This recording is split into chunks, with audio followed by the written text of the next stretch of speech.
Hi, I'm Sean. Nice to meet you. Oh yeah, the principle of mentalism. All right, let's start. That Webster definition you read is absolutely correct, and this is you need to understand that if you're going to understand the principle of mentalism. Mentalism, first of all, is a metaphysical position. I'm sure you're familiar with dualism and materialism. If you're not familiar with them, I'll just go into them shortly here.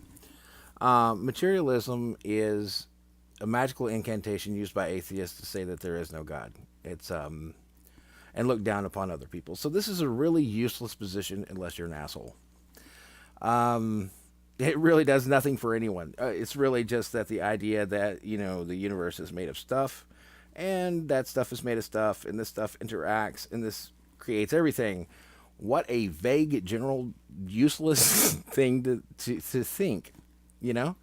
Anyway, so and then there's dualism, which you'll find among fluffy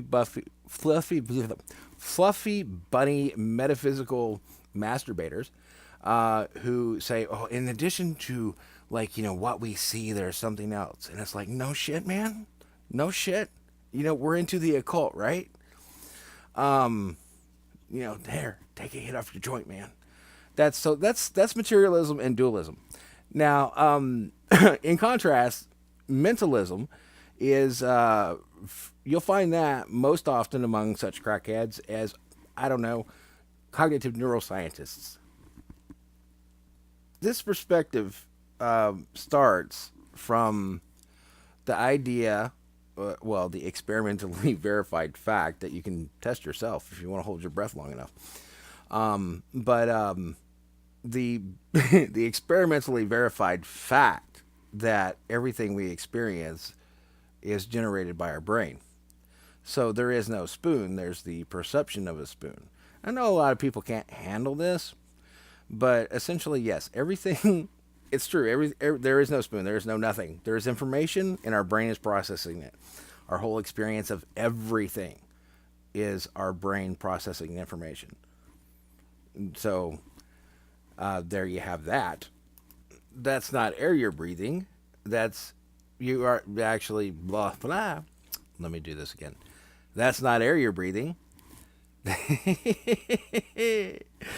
That's not air you're breathing. That's information about air you're experiencing. So let's put this together.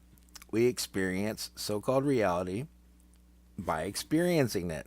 Everything we experience is information put together by the brain doing its thing. This is mentalism. This is science. A couple more points I want to address, and then I will stop torturing you. One, you're absolutely right in saying that our experience exists within our mind. I've just pointed that out. It's taken me 3 minutes to get there, but here we are. Second is that you say that we exist within the mind of God. Yeah, okay. If you're a naive magician, you don't know any better. You're not curious enough to figure it out. That'll work.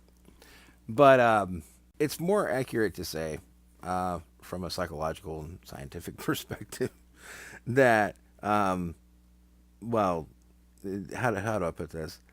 The conscious mind, our conscious mind, everything we experience, is embedded within the subconscious. Why? Because the conscious mind is actually a specialized part of the subconscious.